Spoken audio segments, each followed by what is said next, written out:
отдельное внимание. Но опять же хочу здесь подчеркнуть свое недовольство работой социальных отделов муниципальных образований.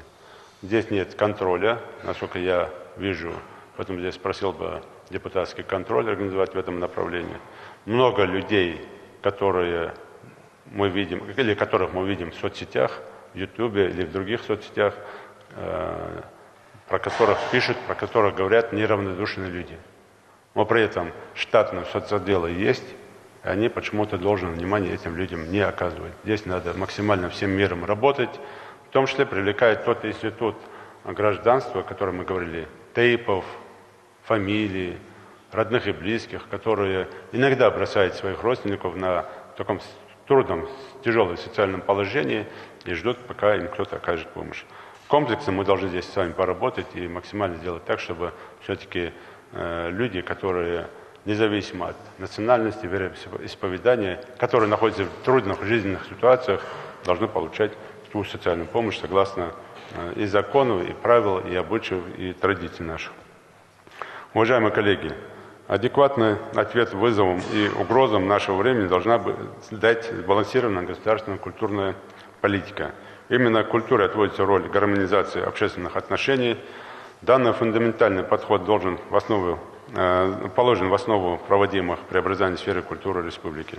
В 2017 году нам удалось провести капитальный ремонт в 5 домах культуры и построить новых 8. В 2018 году планируется строительство еще 8 домов культуры.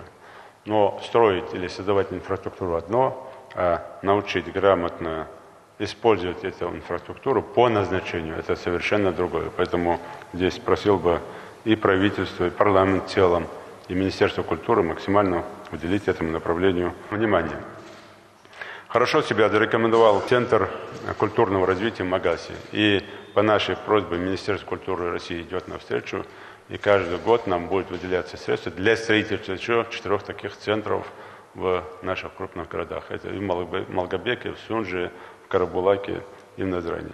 Здесь и главам муниципальных образований, и тем, кто контролирует, надо максимально оказать содействие, помощь в подборе места, чтобы место было доступно для граждан, чтобы оно было где-то в том радиусе, где наибольшее количество сконцентрации людей, чтобы это место отвечало современным требованиям. Ну и в ходе строительства, в том числе, участвовать в контроле и наблюдении за этими проектами. Это важная тема.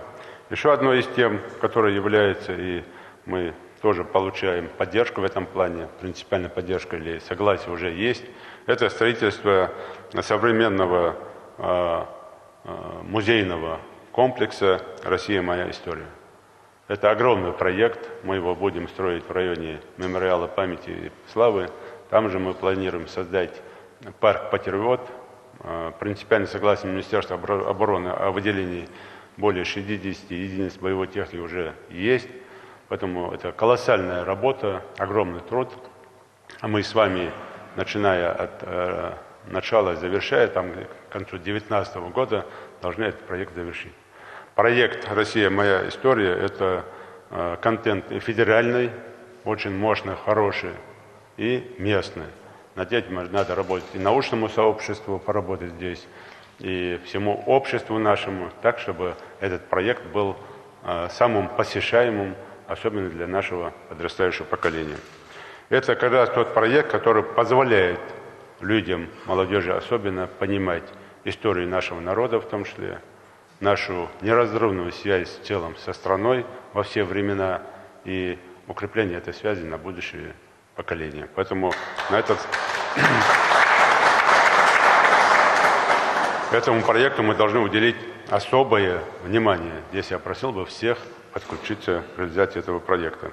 Значительную роль в образовании, воспитании, духовно-нравственном становлении личность играет приобщение народа к творчеству, к литературе. Литература должна быть местом межкультурного и межконфессионального общения. Многие писатели сегодня пишут то, что приходит в голову, совершенно не опираясь на то, к чему завтра эта книга может привести. Совершенно не учитывая в том числе элементарные вопросы, связанные и с законом. Совершенно не понимая в этих своих писаниях определенных экстремистских или других взглядов.